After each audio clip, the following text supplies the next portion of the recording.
करते हुए, अपने आप को धिक्कारते हुए वहां से आगे बढ़े और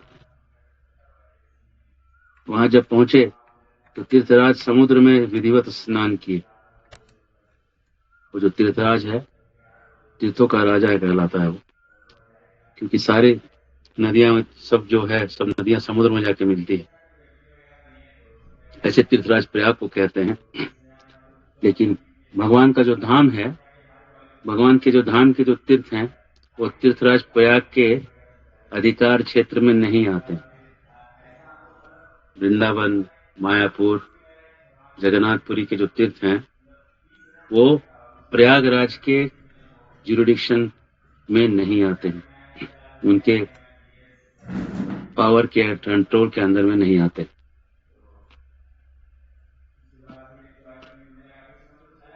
इसलिए यहाँ पे समुद्र को भी तीर्थराज कहा जा रहा है, तीर्थों का राजा। बहुत ही पावन स्थान है वो तीर्थ समुद्र जो है जगन्नाथपुरी का। वहां स्नान करके भगवान के मंदिर के द्वार पे खड़े हो गए, प्रणाम किया, भगवान की ओर देखने का प्रयास कर रहे थे, लेकिन उनको दर्शन नहीं मिला। ये जगन्नाथपुरी के जो अलग जो स्थान, यहाँ पे जाके उन्होंने यहाँ पे जो उन्होंने प्रणाम किया, उनको भगवान नहीं दिखे। भगवान नहीं दिखे तो ये लोगों ने भी व्रत ले लिया कि जब तक दर्शन नहीं होगा तब तक कुछ खाएंगे पिएंगे नहीं। ऐसा व्रत तो जरूर लेना चाहिए। कम से कम जब धाम जाते हैं तो धाम में स्नान करने के बाद भगवान का दर्शन करना चाहिए, और दर्शन करने के बाद ही प्रसाद इत्यादि पाना चाहिए। और ये ऐसे शास्त्रों के हिसाब से होता है कि किसी भी तीर्थ में जाते हैं तो मुंडन इत्यादि जो है करके, स्नान करके, फिर जाके दर्शन पाके, फिर जाके प्रसाद पाते, फिर आराम कर। तो चैतन्य महाप्रभु के जो पार्षदगण हैं, वो जब आते हैं जगन्नाथपुरी तो इस नियम को नहीं अपनाते, वो सीधा जाके कीर्तन करते हैं, चैतन्य महाप्रभु को मिलते हैं और फिर प्रसाद पाते हैं। तो ये जो बहुत एडवांस स्टेज है इनका स्तर बहुत ही ऊपर है। वो प्रेम से संकीर्तन कर रहे हैं, प्रेम से रह रहे हैं। तो 3 दिन तक ये लोगों ने उपवास किया, कुछ नहीं खाया।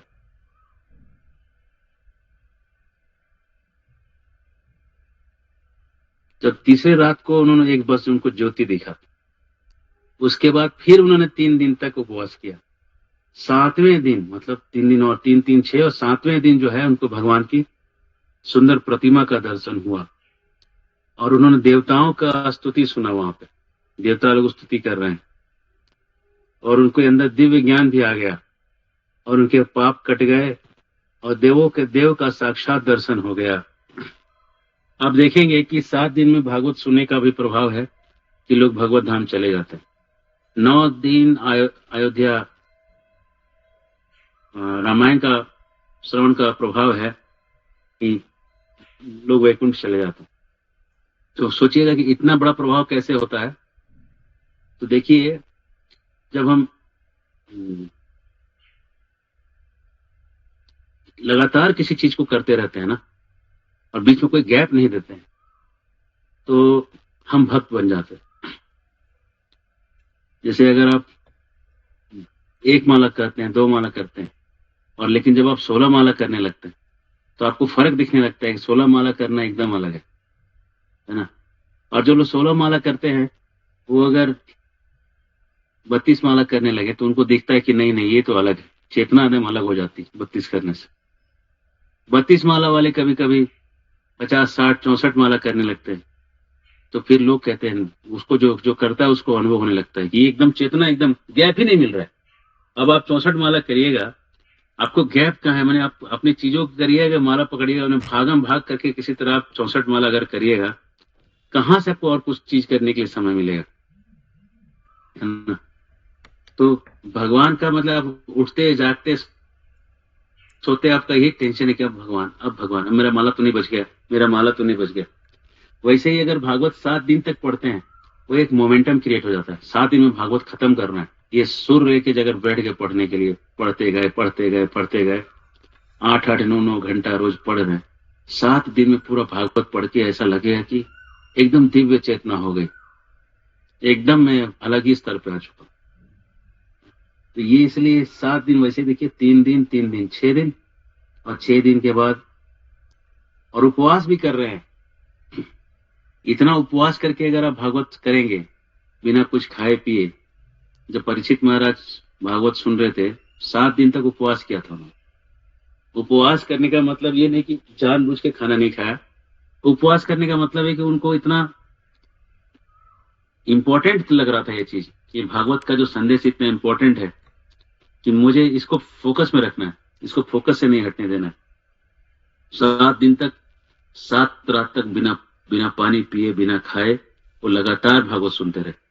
और ये लगातार सुनने का बहुत महिमा है। लॉन्ग आवर्स ऑफ हरि कीर्तन, लॉन्ग आवर्स ऑफ हरि कथा। अगर आप, उदाहरण ही बताता हूं आपको। एक बार परम पूज्य राधानाथ महाराज बांग्लादेश यात्रा लेके गए थे, अपने साथ कुछ 8-10 ब्रह्मचारियों को ले गए थे। और जब बांग्लादेश यात्रा ले गए तो पूरा दिन भर यात्रा हुआ, और दोपहर में फिर प्रसाद हुआ। उसके बाद प्रसाद के बाद कुछ शाम में कुछ कथा चालू हुआ, और कथा चालू हुआ, गौर कथा चालू हुआ। हरिदास ठाकुर के स्थान पे चल रहा था ये। अगर आप हरिदासपुर देख रहे हैं, बॉर्डर भारत और बांग्लादेश का, उसको पार करते ही हरिदास ठाकुर का मंदिर है। नाम हरिदासपुर भारत में है, लेकिन हरिदासपुर का जो मेन मंदिर है वो बांग्लादेश में। जेसौर जाता है आगे रोड, और जेसौर में भी इस्कॉन का सेंटर है।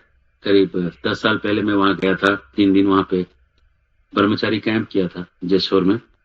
और कुछ साल पहले मैं ढाका में भी जाके 3 दिन का वहां पे ब्रह्मचारी लोगों को वहां पे कुछ दिया था, प्रवचन दिया था।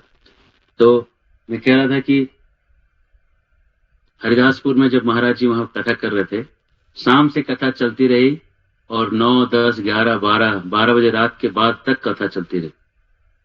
ये जो लॉन्ग आवर्स हैं, कभी कभी गौर कथा हमने सुना है, सुबह बैठते थे महाराज और शाम तक गौर कथा करते रहते। सुबह चालू हुआ भागवतम क्लास 8 बजे, और शाम तक महाराज उठे ही नहीं,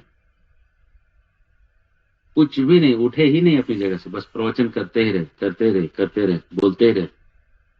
और बीच बीच में सुनने वाले बहुत सारे लोग उठ रहे हैं, लेकिन महाराज ने, शाम तक कथा चल रही। ये जो लॉन्ग आवर्स ऑफ कथा है, ये बहुत जरूरी है। ये मोमेंटम क्रिएट करने के लिए, जैसे हवाई जहाज उड़ता है ना, तो हवाई जहाज के उड़ने के लिए एक स्पीड चाहिए। अगर आप धीरे धीरे रखेंगे तो हवाई जहाज उड़ेगा नहीं, उसको एक स्पीड पे लेना पड़ता है। या अगर आप पतंग उड़ाए हैं तो पतंग उड़ाने के लिए थोड़ा दौड़ना पड़ता है, तब जाके वो पतंग उड़ता है। तो ये 7 दिन कथा सुनना ऐसा है जैसे कि आप दौड़ के अपना मोमेंटम बना रहे हैं। या अगर आप जिम करते हैं तो आप वार्मिंग अप करते हैं जिम करने के पहले, है ना। तो वार्म अप जो आप कर रहे हैं ना, ये 7 दिन का कथा ऐसा है, आपको पूरा वार्म अप कर देता है भगवत धाम जाने के लिए। तो लॉन्ग आवर्स ऑफ कथा, तो इसको हम कैसे प्रैक्टिस करें? तो ये सबसे अच्छा समय, सबसे अच्छा, सावित्री माता जी म्यूट करिए। सबसे अच्छा समय है एकादशी के रात में। एकादशी का रात जो है, उसमें आप या तो आप पूरा खाली है, या तो पूरा 6-8 घंटा जप कर लीजिए, या 6-8 घंटा भागवतम पढ़ लीजिए। 2-4 भक्त हैं तो एक पढ़े एक सुने, है ना। हम पिछले एकादशी को हमने किया था, और राहुल प्रभु ने ग्रुप बनाया, और उसमें लोग जुड़े, और उसके बाद 12 बजे रात तक तो बहुत लोग थे। उसके बाद 12, 12:30 के बाद 2 ही लोग थे, राहुल और मेरे। तो लेकिन बहुत अच्छा लगता है। आप लंबा जब भगवत कथा करते हैं ना, एक उसका अलग ही है, वो अलग ही चीज है। करके देखना होगा, आपको समझेगा। ये 7 दिन में कैसे इसको भगवान का दर्शन हुआ, ये हो सकता है। मतलब आप कथा जब लंबे घंटे घंटों को सुनेंगे ना, आपको समझ में आ जाएगा कि एकदम संभव है। 7 दिन में भगवान का दर्शन संभव है, बशर्ते कि हम लोग उसको टूटने न दें। बीच में खाना खाना, फीस्ट खाना है, जूस पीना है, ये 7 दिन तक कुछ मत करिए। ऐसा 7 दिन तक खाली कथा सुनिए। ऐसा टाइम निकालिए, और गर्मी की छुट्टी में या ठंडी की छुट्टी में 7 दिन केवल कथा सुनिए, बस कुछ नहीं। कहीं घूमना फिरना कुछ मत करिए।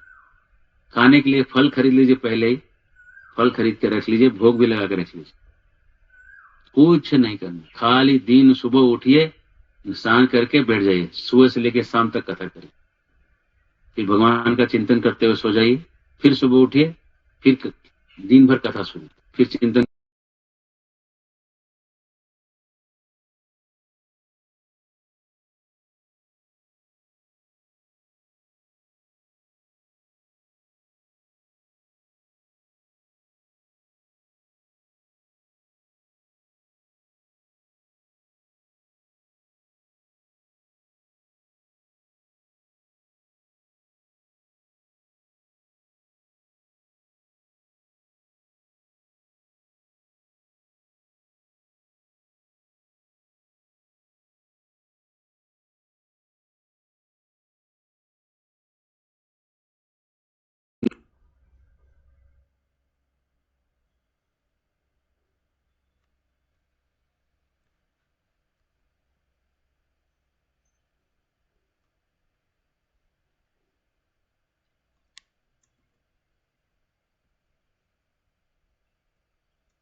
रत्न की पादुका है भगवान। पादुका मतलब भगवान जो पादुका पहनते हैं वो रत्नों की बनी होती है, और उनके नेत्र बड़े विकसित हैं, सफेद कमल के जैसे बड़े बड़े आंखें भगवान का। एक बीच में एआई जनरेटेड इमेज किसी ने भेजा था भगवान का, भगवान राम ऐसे दिखते थे, तो उसकी आंखें जो थी ना यहीं तक खत्म हो रही थी। तो मैंने बोला ये गलत है, ये आंखें ना भगवान की बड़ी होती हैं, ये ना पीछे यहां तक आती है। ये भगवान के आंखों का राजीव नेत्रम, भगवान का नाम ही है राजीव नेत्र। कमल के जैसे उनकी आंखें, सफेद कमल की जैसे एकदम सुंदर बड़ी बड़ी आंखें, प्रसन्न मुख वाले हैं। भगवान का मुख हमेशा प्रसन्न रहता है।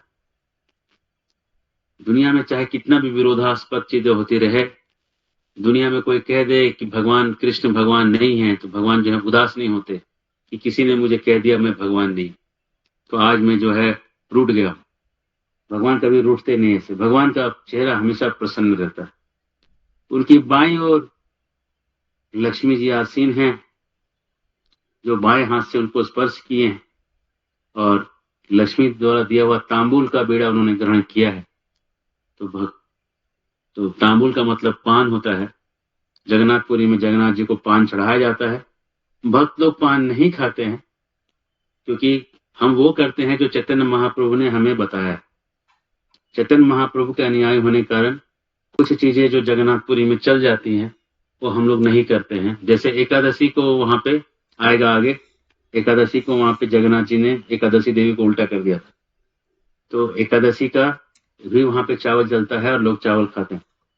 लेकिन जब हम वैष्णव जाते हैं, गौड़ीय वैष्णव, तो हम महाप्रभु के अनुयायी होने के कारण हम वहां पे वैसे ही करते हैं।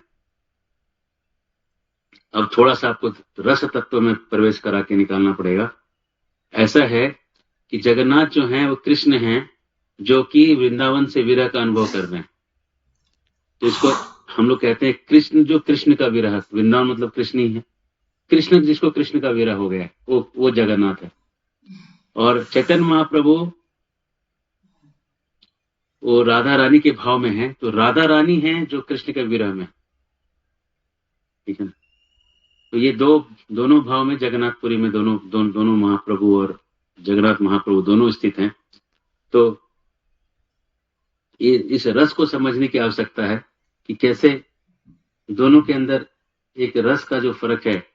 जो राधा रानी के जो अनुयायी हैं, हम लोग जो हैं, जो कृष्ण को मानते हैं वो कारस्नेह होते हैं, विष्णु को मानने वाले वैष्णव होते हैं, शक्ति के पुजारी शाक्त होते हैं, और राधा रानी के जो सर्वोपरि, राधा रानी को जो सर्वोपरि मानते हैं वो गौड़ीय होते हैं।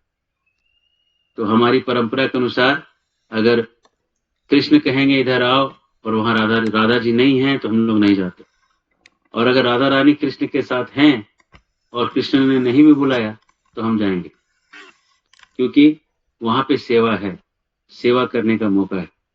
इसलिए हम लोग गौड़ीय भाव में जब रहते हैं तो महाप्रभु चैतन्य के अनुसार हम लोग पान नहीं खाते, गौड़ीय वैष्णव पान नहीं खाते। भगवान को चढ़ता है, भगवान तो भगवान है, भगवान तो खा ही सकते हैं। कई सुशोभिता युवती दासियां हाथ में रत्न जटित बेत धारण करके, कुछ ने चामर, कुछ ने गंध तेल, कुछ रत्न के दीप धरे हुए हैं, कोई भगवान के पीछे रत्न में छत्र धारण किए हुए हैं। और उन स्त्रियों का जो शरीर है वो प्रमलोचा अप्सरा को भी उपहास का विषय बना देता है। प्रमलोचा एक अप्सरा है जो बहुत ही प्रसिद्ध अप्सरा है। कुछ अप्सराएं बहुत ही प्रसिद्ध हैं, उनमें से कुछ गिनती में 10-12 ही होगी, इतनी प्रसिद्ध। ये प्रमलोचा जो अप्सरा है ये देवताओं के यहाँ और ब्रह्मा जी के यहाँ भी नृत्य करती है जाकर, तो उसको भी ये उपहास का विषय बनाती हैं। इतनी सुंदर स्त्रियां जगन्नाथ जी के आसपास हैं, वहां उनकी सेवा में खड़ी होती हैं और उनके प्रभु के मुख निकट ये लोग अगुरु युक्त धूप पात्र सब लेके ग्रहण किए, मतलब अलग अलग सेंट वेंट सब लेके खड़ी रहती है, जिससे कि भगवान को हमेशा अच्छा लगता है।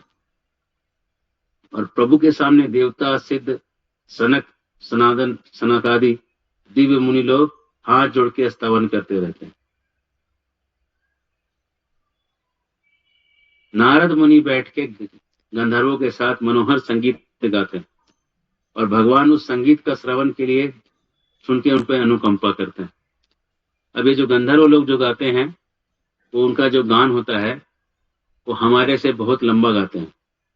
हम लोग का जो सप्तक होता है 3 सप्तकों का हमारा वाद्य होता है, मध्य सप्तक, ऊपर का सप्तक और नीचे का सप्तक। सारे गामा जो हम लोग गाते हैं तो वो बस 3 सप्तकों तक ही हमारा आवाज निकलता है, लेकिन गंधर्व लोग 8 सप्तकों में गाते हैं। और जो वीणा है वो गंधर्व लोग का इंस्ट्रूमेंट है, उसमें 8 सप्तक होते हैं। तो 8 सप्तक कहीं कोई गाता होगा तब तो उसमें 8 सप्तक बनाए हुए हैं। अब अगर आप संगीत से जानकार हैं तो आपको समझ में आएगा हम क्या कह रहे हैं कि 8 सप्तक का मतलब बहुत ऊंचा गाना, सारे गा मा पा धा नी सा, तो ये बीच का सप्तक है। और ऊपर जो आखिरी में जो मैंने सा बोला, अगर उस सा को पहला सा लिया जाए तब जो जाएगा वो गा ही नहीं पाएंगे। सारे, तो ग और प जाते जाते मुंह गला बंद हो जाएगा। लेकिन ये जो गंधर्व हैं 8 सप्तकों में गाते हैं, बहुत ही मधुर। और जब कोई पुण्यवान व्यक्ति की मृत्यु होती है तो सबसे पहले इन गंधर्वों का गायन सुनता है और वो गंधर्व लोक में पहुंच सकता है। तो वैष्णव को चाहिए कि अगर ऐसे कुछ आवाजें आ रही हैं तो बस हरि का नाम जपते रहें, हरे कृष्ण कृष्ण कृष्ण हरे हरे, हरे राम राम राम हरे हरे। और ये देख रहे हैं कि भगवान का दर्शन हो रहा है, ये दोनों ब्राह्मण और क्षत्रिय दोनों बैठ के दर्शन कर रहे हैं और देख रहे हैं कि प्रहलाद और वैष्णव के बहुत सारे श्रेष्ठ वैष्णव वहां बैठ के भगवान पे ध्यान कर रहे हैं। और देख रहे हैं कि जो कौस्तुभ मणि उनके छाती पे है उस पे सारे देवताओं की प्रतिबिंब पड़ रही है और भगवान के मस्तक पे स्वर्ग से पुष्प वर्षा हो रही है। अप्सराएं जो हैं लक्ष्मी के सामने तो श्रीहीन लगती हैं, लक्ष्मी जी के सामने अप्सराएं श्रीहीन, सुंदरता से विहीन दिखती हैं, फिर भी भगवान के संतुष्टि के लिए नृत्य करती हैं। लक्ष्मी अगर नृत्य करेंगी तो अप्सराओं से तो बहुत ही ज्यादा सुंदर करेंगी, लेकिन अप्सराएं फिर भी करती हैं जिससे कि भगवान प्रसन्न हो और भगवान इनके मनोहर नृत्य का अवलोकन कर रहे हैं। और भगवान जो है अपनी स्थिति से गिरते नहीं है। ऐसा नहीं कि वो नृत्य देख रहे हैं, भगवान उनके भावों को ले रहे हैं और विद्याओं को देख ले रहे हैं। उनकी क्या विद्या, उनसे अच्छे नृत्य करने वाले गोलोक में सारे लोग, जितने भी नृत्य करने वाली नर्तकियां हैं, सबसे श्रेष्ठ लक्ष्मी और लक्ष्मी जी से भी श्रेष्ठ बैकुंठ में जो सबको नृत्य सिखा सकती हैं वो श्रीमती राधा रानी। तो पुंडरीक ब्राह्मण जो है प्रार्थना करता है भगवान को, नमस्ते जगदाधार सर्ग स्थिति अंत कारण नारायण नमस्तेस्तु परमात्मन परायण। हे नारायण, आप ही जगत के आधार हैं। जगत की सृष्टि, जगत की स्थिति और जगत का विनाश, तीनों का कारण आप हैं। आप सबके अंदर परमात्मा हैं, सब कुछ देखते हैं और आप सबके आश्रय हैं। आपको प्रणाम है। योगी लोग ध्यान में आपके नित्य आनंद के रूप को देखते हैं। मूढ़ व्यक्ति कैसे आपसे आपको जान पाएगा? जो कामी है, जो पैसे के लिए व्याकुल है, वो संसार में घूमता हुआ केवल दुख पाएगा। कभी कभी उसको भाग्य से अगर आत्म साक्षात्कार का लाभ मिल गया तो क्या बहुत बड़ी बात। मैं एक काम से परेशान दुष्कर्म करने वाला लोभी हूँ। इस संसार सागर में डूब रहा हूँ। मैं अति दीन हूँ, मेरा कोई भी नहीं। मेरा कोई ना सहारा बिन तेरे नंदलाल। भगवान को प्रार्थना कर रहे हैं कि हे नंदलाल, मेरा आपके बिना कोई नहीं। मैं आपकी शरण में हूँ। मैं मूढ़ हूँ, दुष्कर्म हूँ, भव सागर में डूबा हुआ हूँ। आप ही दीनों के बंधु हैं, आपके अलावा और कौन है? मेरी रक्षा करें प्रभु, मेरी रक्षा करें। ये दुनिया में जितने भी लोग हैं, ये आपकी माया से मोह में पड़े हैं और सब मूर्ख बने हुए हैं। आपका यह नारायण नाम के कीर्तन से मोक्ष इत्यादि सब बड़े आसानी से मिल जाता है और आपके नाम में सारी शक्तियां आपने डाल रखी है और आपका नाम ही लोगों को मुक्ति करने वाला एकमात्र आश्रय है। जो भी व्यक्ति एकाग्रता पूर्वक आपका नाम जपता है, आपका ध्यान करता है, तो संसार के सागर से पार लग जाता है। संसार में जितने भी देवता हैं, कोई भी मुक्ति नहीं दे सकते। मुक्ति और उसके आगे की जो भक्ति है, ये दो चीज केवल आप ही दे सकते हैं। हे जगन्नाथ, आप मेरे ऊपर प्रसन्न हो जाएं। आपके चरण कमलों में मेरी सुदृढ़ भक्ति दे दें। मैं योग नहीं करना चाहता, मैं ज्ञान लेना नहीं चाहता। ऐसी कृपा करिए कि मैं इस कठिन संसार को पार कर सकूं। आज्ञा प्रदान करिए कि मैं कैसे आपके सुंदर रूप के चिंतन में डूबा रह सकूं। जब इस तरह से स्तवन किया, हे कृष्ण रक्षा करिए, रक्षा करिए कहते कहते चरणों में गिर पड़ा। तब भगवान ने आज्ञा दिया, उठो। तो उठ के फिर अम्बरीश अब प्रार्थना करने लगा। पहले ब्राह्मण पुंडरीक ने किया, अब अम्बरीश क्षत्रिय ने किया। प्रसीद देव सर्वात्मनं संख्येय शिरो भुज असंख्य घ्राणं नयन पाणिपाद नमोस्तुते। आपके असंख्य मस्तक हैं प्रभु, असंख्य बाहु हैं, असंख्य चरण हैं। मैं आपको प्रणाम करता हूँ।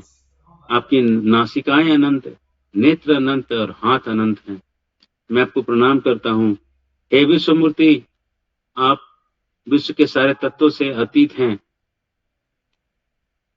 आप इस प्रपंच के संपर्क में नहीं हैं, दुनिया में को कभी आप छूते नहीं। फिर भी ये जो जगत का जो प्रपंच है, उसको करने वाले भी आप ही हैं। ये आप बड़े अचिंत्य हैं। आपके चरणों से गंगा देवी निकलती हैं, जो त्रिभुवन को शुद्ध करती हैं। जिनके नाम का उच्चारण करने से ब्रह्म हत्या आदि पाप दूर हो जाते हैं, सब शुभ फल प्राप्त हो जाते हैं। वही शुभ जगदीश्वर आप हैं। आपको नमस्कार है। आपके नाम जप करने से सभी सिद्धियां प्राप्त होती है। बुद्धिमान लोग आपको ही खोजते हैं। आपका ही जो चरणोदक है, चरणामृत है, वो सारे तापों को हटाने वाला है। और मैं तापों से पीड़ित एक अधम व्यक्ति हूँ। आपके चरणों में सुदृढ़ भक्ति प्रदान करिए। हे जगन्नाथ, आप ही मेरे स्वामी हैं। आपको बार बार मैं प्रार्थना करता हूँ कि आपके प्रति मेरी अचला भक्ति बनी रहे। इसके अतिरिक्त अन्य कोई प्रार्थना नहीं करता, कुछ भी और नहीं चाहिए। जैसे पितामह हैं, ब्रह्मा जी हैं, जैसे रुद्र हैं, जैसे लक्ष्मी जी हैं, वैसे मैं केवल आपको केवल भक्ति मांगता हूँ और कुछ नहीं मांगता।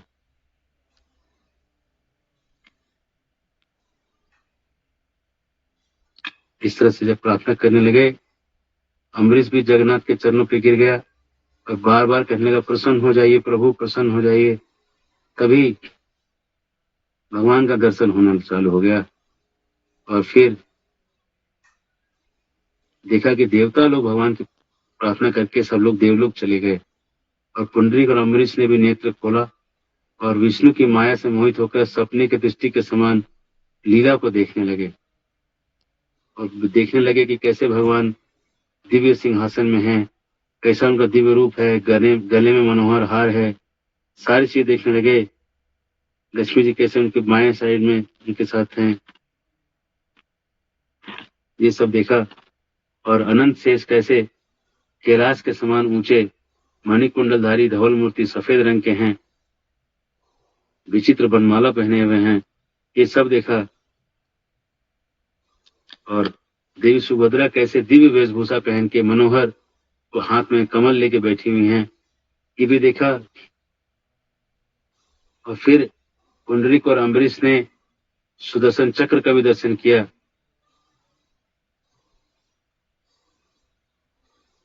और इस तरह से उन्होंने इस सारी लीला को देखा और फिर विचार किया कि यहाँ के जो रहने वाले हैं वो विष्णु का जो दर्शन प्राप्त करते हैं वो हमको कहाँ मिलेगा। हम तो मूर्ख थे, लेकिन आज हमें इन सारी विद्याओं पे अधिकार हो गया। और जो सत्यवादी ब्राह्मणों ने कहा था कि यहाँ भगवान दिखेंगे तो दिख गए। अतः अब हम जब तक जीवित रहेंगे सब चीज छोड़ के यहीं रहेंगे, अन्यत्र नहीं जाएंगे। और नारायण नाम करते हुए वहीं रह गए और दोनों मुक्त हो गए।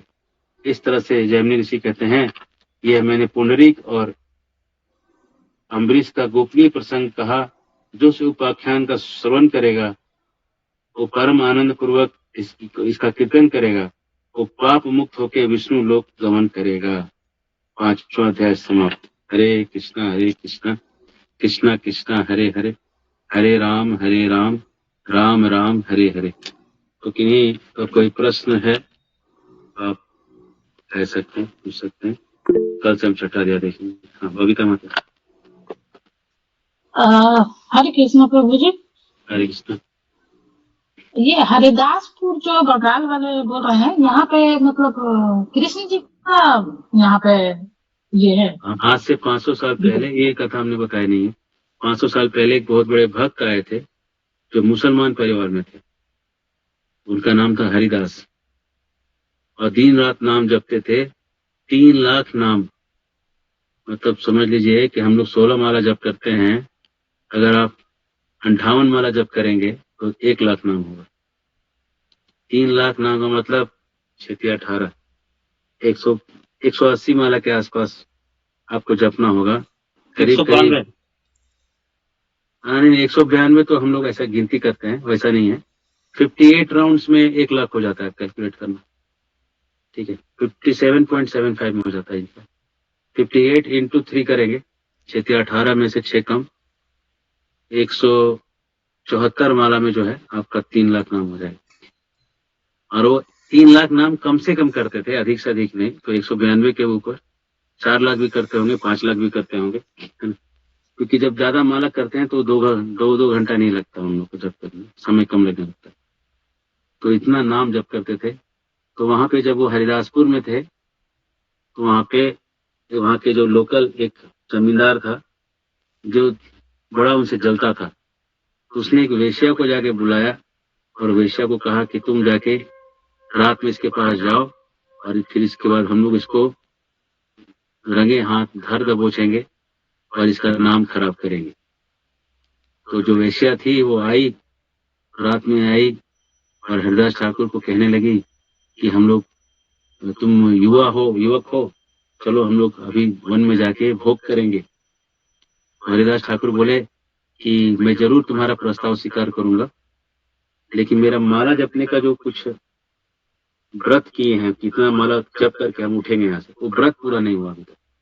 वो व्रत पूरा हो जाएगा तो मैं उठूंगा, तुम्हारे साथ रहूंगा, तो तुम यहीं बैठ जाओ तब तक।